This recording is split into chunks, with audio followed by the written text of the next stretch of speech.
I'm in a destination that is built on history and legacy. A place where a relationship of land, water, and know-how created something totally unique. It's where the spirit of devotion runs deep in fascinating ways, and where relationships are nurtured between art and nature in forms both small and giant. And speaking of giants, well, it's home to the greatest. It's where the people are determined and the tradition is strong. 120 proof! Yeah. I'm in Louisville and Bourbon Country, Kentucky. Cheers.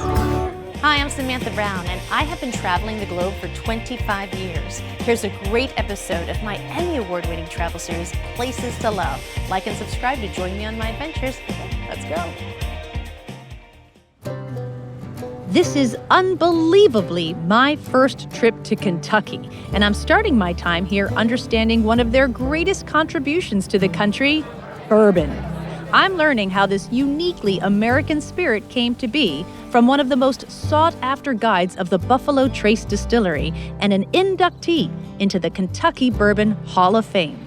I'm Freddie Johnson, third-generation employee at this distillery. I love talking about bourbon. I love telling the story about how all the pieces fit. This territory that we're standing in was part of Virginia. Hadn't been developed.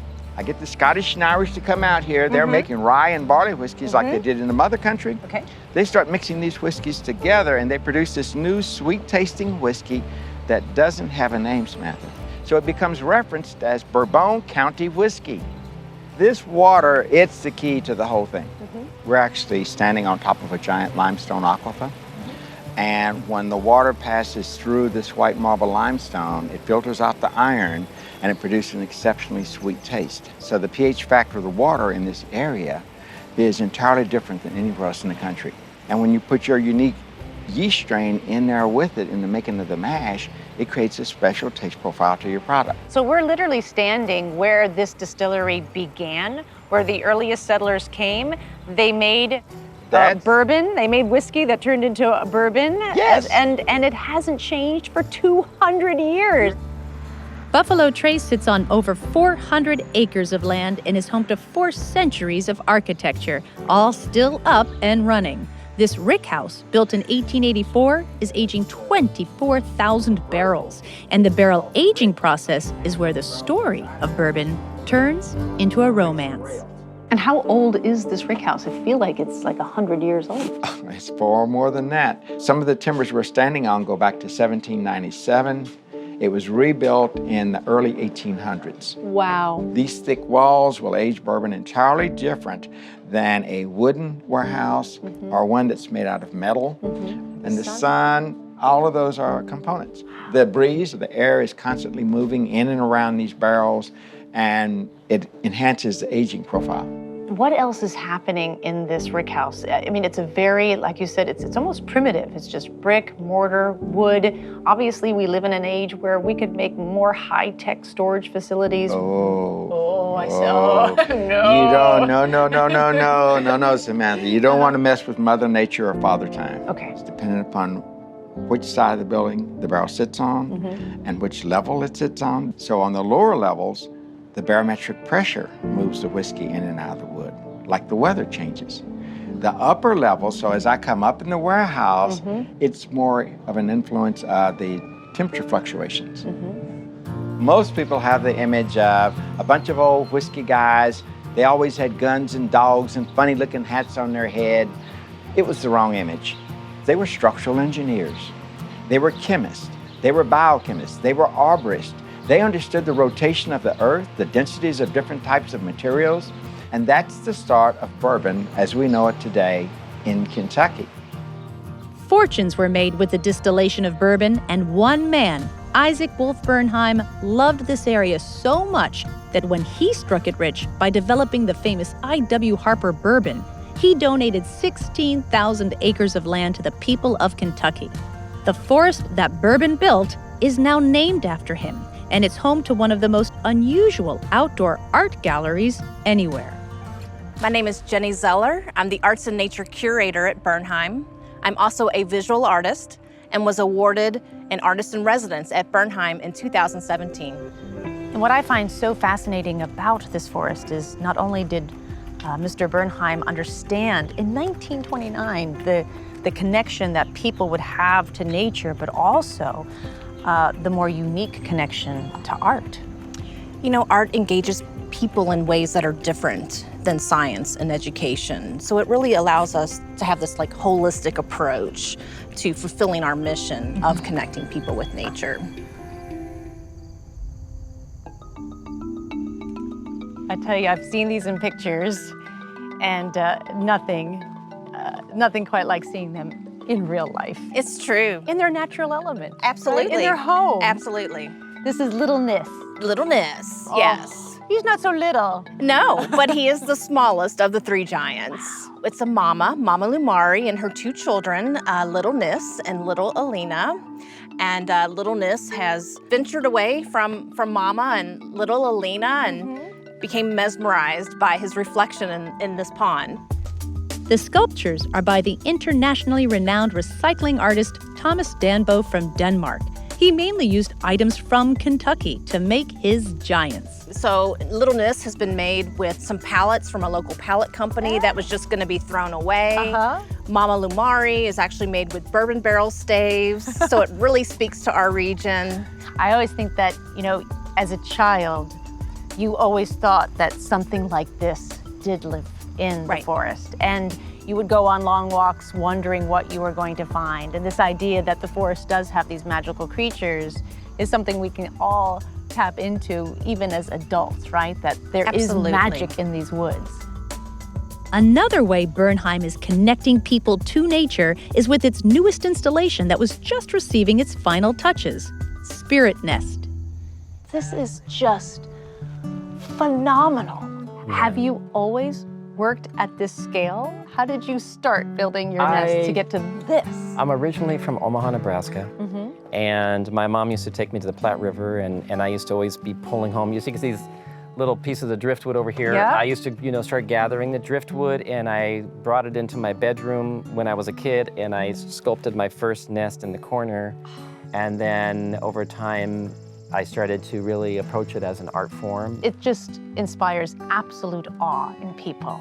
Yeah. And I think part of it is because we all love nests. We all understand what they mean. It's something so deeply rooted in our subconscious. The place to gather in, and a place to be, and it's a place of kind of protection and nurturing life.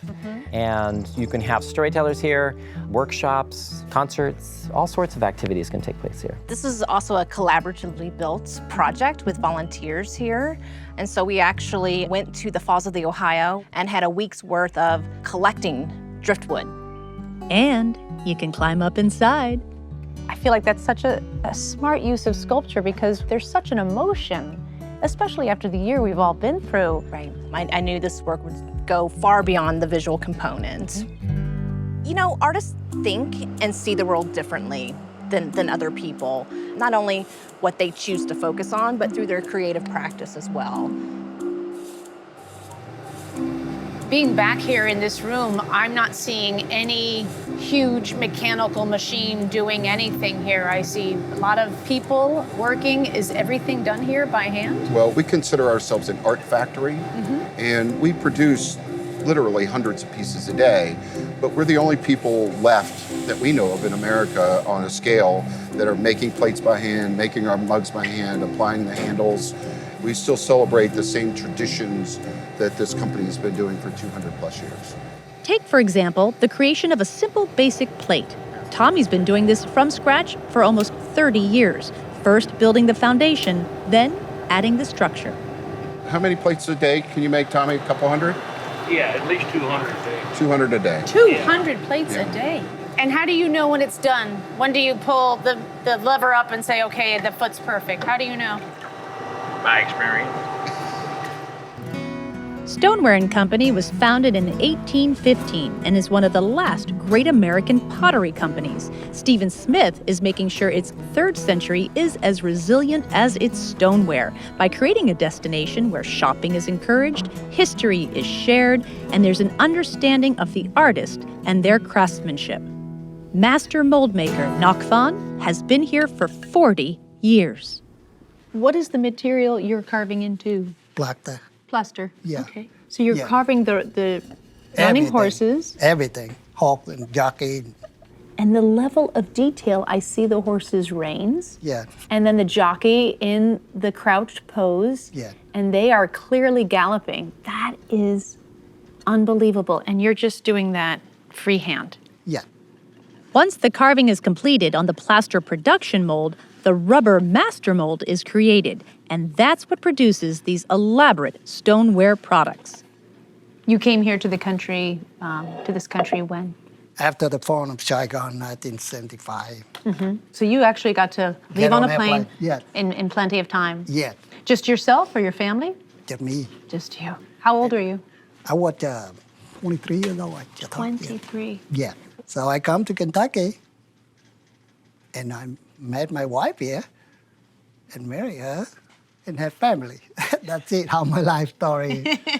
And stay here since then. We love that life story. That's the one that Yeah. makes us all really happy. That's the other thing about this place is there's generations, 200 years of knowledge that's been passed down to generation after generation. And if the place ever closes, it's just all, just disappears overnight. And the whole story's gone and the whole tradition's gone. So I always call this a great American treasure. I first got into horse racing because I like drinking and gambling, and that hasn't changed. And I thought at the end of the day, these horses deserved a much better fate than they might have gotten otherwise. I'm Michael Blowen, and I'm the founder of Old Friends Thoroughbred Retirement here in beautiful Georgetown, Kentucky. I'm a former movie critic for the Boston Globe. There you go. And we came down here to Kentucky on a whim, and it turned into a dream come true. We retire great thoroughbreds and not so great thoroughbreds, but all thoroughbreds are welcome here. They're the athletes of the sport, they're the stars of the sport, they work hard all their lives, and at the end of the day, they deserve a dignified retirement, and I think that's what we provide here. This is Silver Charm. He's my favorite horse of all time. Won the 1997 Kentucky Derby, Whoa. won the Preakness, lost the Belmont by 2 feet to a horse we have over there, they're neighbors now. Oh, okay. And I saw him win the Kentucky Derby, and he won it with such style and such determination that I just fell in love with him, and I never thought in a million years that he would end up in my yard. So how many horses do you have here? At this farm, we have 136. Do you know everything about every horse? All 126 No, but I know a lot of them? about them. Okay. I can't remember my name half the time, but I can remember a lot of these horses' accomplishments. Most of these horses are here because their owners wanted a safe and comfortable environment for their animals' senior years, and nobody rides them. Now, Old Friends makes most of its living as a tourist destination, where racing fans can see their favorite racehorse rock stars up close. Take, for example, the oldest resident on the property, Alphabet Soup. In human years, he's 98. In 1996, he shocked the world when he won the Breeders' Cup Classic and Okay. beat Cigar, who at the time, Cigar was considered unbeatable. He's 2-time Horse of the Year. And you beat them all, didn't you, buddy? Whoa. And this is his pal, Gorgeous George. Wait, who are you? I get the George. I'm not sure about the gorgeous part. It's a real pleasure being able to hang around with them every day, and they teach you something. They teach you what they want and what they don't want, what they like, what they don't like. And once you develop that relationship with them and they know that you're going to be the butler and you're not going to be the boss because they've been bossed around their entire lives, the whole relationship changes. So you were a movie critic for the Boston Globe. Well, if you were critiquing this movie that is your life, what would your review be? I probably wouldn't have liked it very much because I thought it would be too sappy. Yeah, I would, because it's so unbelievable to me. If it wasn't true, I wouldn't believe it. But it's really happening, and that's the strangest thing of all. Old Friends, it's a silly romance between an old guy and 126 horses. That's right. That's right. Spend any time at all in Louisville, and it's obvious you're in a sports town. And it happens to be the hometown of another legendary champion. I'm gonna show you how great I am. I'm so mean, I make medicine sick.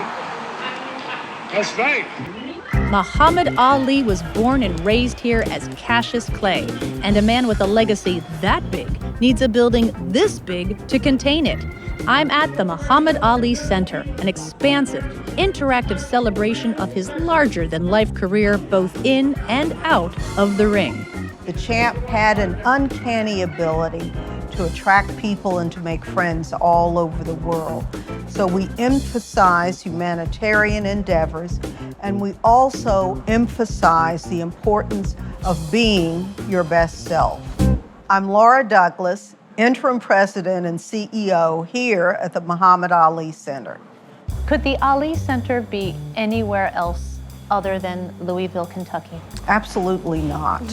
This is the place where it's supposed to be. This is the Champ's home. When the center was built, of course, the Champ was still alive, and he was very much involved in developing the mission of the center and developing a notion about how we would project ourselves to the world. The center doesn't shy away from some of the more controversial aspects of Ali's life. Yes, and I think it was those challenging times that offer up something very exciting, especially to the young visitors here at the center, because to see someone with that amount of courage, it encourages people. I did say the Ali Center was interactive, no more so than getting a quick lesson from the Champ's daughter, Layla Ali, who's literally following in her dad's footsteps. Okay, try it with me. Jab, right hand, hook. 1, 2, 3. Ooh, that hurts. Try it again. 1, 2, 3. And you can test your skills in a 21st century version of shadow boxing.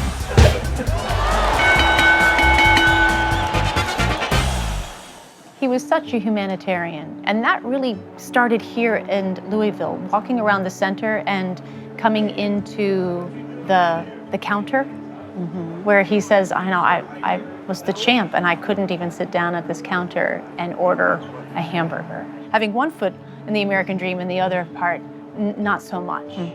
And we're not too far different right now in terms of the tumultuousness that is in our nation and the world.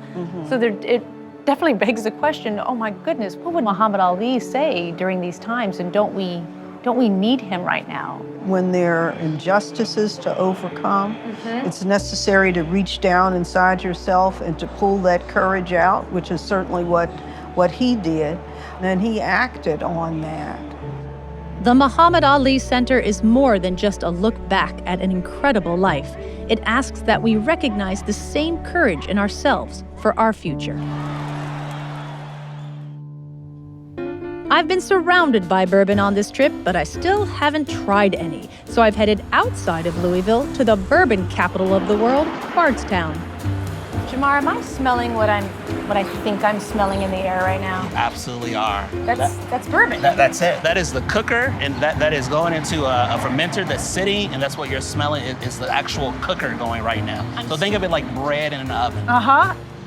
Jamar Mack is on a mission to shed a little more light on this spirit that is entrenched in history and deep in myth. And so he's bringing me to what he considers to be the future of the Kentucky bourbon experience, Bardstown Bourbon Company.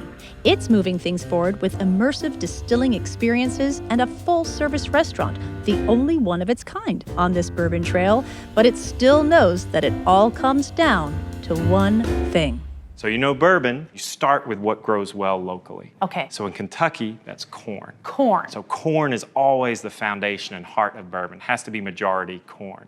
From there, you have a fork in the road. You either pick smooth, sweet wheat or spicy, dry rye. Whoa. And that's your flavoring or your secondary grain. Okay. So always majority corn, then your wheat or rye, and then always a little bit of barley.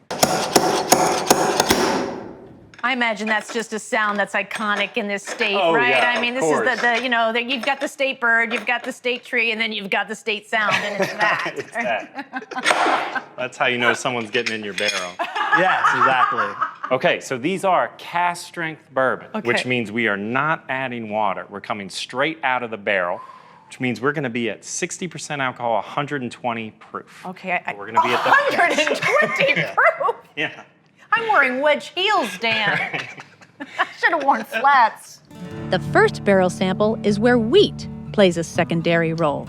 So the first taste is gonna kind of like coat your mouth. Yeah. It's gonna give you that little burst of flavor. That's wonderful. Right? Yeah. So it's a soft, smooth liftoff, and that's how you know you've got a wheated bourbon. Nice. Next, we sample a bourbon with the primary corn grain being combined with rye as the secondary one. So this is when you're gonna get that stick, grip, sizzle, spice, dryness, almost like pop rocks on the back of your palate. That heat. That heat kind of built, Gosh. yeah. Wow, it's like someone started a fire in my mouth. It Yeah. was just instantaneous. Tons of spice. So much more back end. Well, I haven't fallen over yet, so now we're trying a true rye. When I want to make a cocktail, I traditionally go with a more traditional rye because you're gonna get more spice and complexity. So when you're adding bitters and mixers and things like that, you're gonna get more flavor out of it. Cold winter night. Exactly. You're feeling a little under the weather. Yeah. You have one of these, and all is good in the world. Great. Back in Louisville, Jamar wanted to take me to one of his favorite places to enjoy the drink he loves. Bourbons Bistro is a local favorite for cocktails, food, and an extensive bourbon selection. And what's more Louisville than a fire fed by discarded Louisville sluggers? That's crazy. Oh my God, woo-hoo-hoo. All right, I think we did it. You know, I always felt with bourbon that bourbon is that television series that everyone's on season 2 of, and I haven't even started episode 1. Do you feel like that's the attitude in Louisville? Are you like, you don't know bourbon, or is it? Absolutely, and that's why a place like Bourbon Bistro, you can come in with that, say, hey, I'm new to town, I don't drink bourbon, what would you recommend? And you're basically gonna say, how big is your wallet? That's what it'll come down to. So when people do come to Kentucky, I think what's really important and what people need to remember is the legacy and the history that is here. And bourbon is really the focal point of that in Kentucky. They're 4th and 5th and 6th and 9th generation Kentuckians. And as an outsider, I have a much different perspective than a lot of other people. It's a great place to live, and I can say that because I'm not from here. We attract people that don't necessarily visit museums or art galleries, so it's a great place to experience art, and it's very accessible for everyone. I tell people all the time, as you travel about Kentucky, it's not about just one site. Take a look at the relationship of the horse industry to the bourbon industry to the tourism industry, and you'll find this wonderful mix that helps you to appreciate the true beauty of Kentucky. When over 200 years of strong, determined work has a taste, when you can hold that strength in your hands, when compelling spaces allow you to understand what it's like to be big and small, that is when we share a love of travel. And that's why Louisville and Bourbon Country, Kentucky are places to love.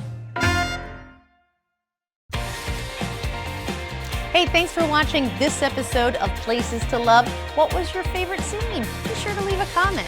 Now, for a full itinerary of this episode, click here. It is a great travel planning tool. And here, if you want to watch more full episodes. And of course, subscribe to my channel to see new episodes as they are released. Hope to see you out there.